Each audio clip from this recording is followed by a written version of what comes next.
اللہ تعالیٰ نے 18,000 قسم کی مخلوقات تخلیق فرمائی۔ ان میں سب سے افضل، سب سے اعلیٰ مرتبہ انسان کو بخشا، اس کو بہترین شکل و صورت میں بنایا، جیسا کہ رب عز و جل قرآن مجید فرقان حمید میں ارشاد فرما رہا ہے۔ سورۃ 3، بسم اللہ الرحمن الرحیم، لقد خلقنا الانسان فی احسن تقویم، بے شک ہم نے آدمی کو اچھی صورت پر بنایا۔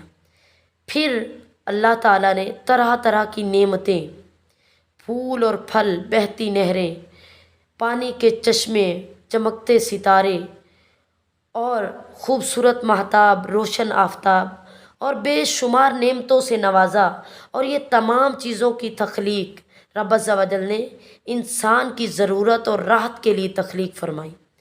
اللہ تعالیٰ ارشاد فرماتا ہے سورہ بقرہ میں، بسم اللہ الرحمن الرحیم، هو الذی خلق لکم ما فی الارض جمیعا، وہی ہے جس نے تمہارے لیے بنایا جو کچھ زمین میں ہے۔ اس معبود حقیقی نے انسان کو لقد کرمنا بنی آدمہ کا تاج پہنایا، اسے اشرف المخلوقات اور حسن و جمال کا پیکر بنایا۔ مقام غور ہے کہ جب اللہ عز و جل نے انسان کے لیے تمام اشیاء تخلیق فرمائی، اسے بہترین شکل و صورت سے نوازا، تو آخر انسان کو کس مقصد کے لیے پیدا فرمایا؟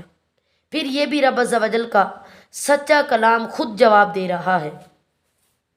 سورۃ الذاریات میں، بسم اللہ الرحمن الرحیم، وما خلقت الجن والانس الا لیعبدون، اور میں نے جن اور آدمی اپنے لیے بنائے کہ میری بندگی کریں۔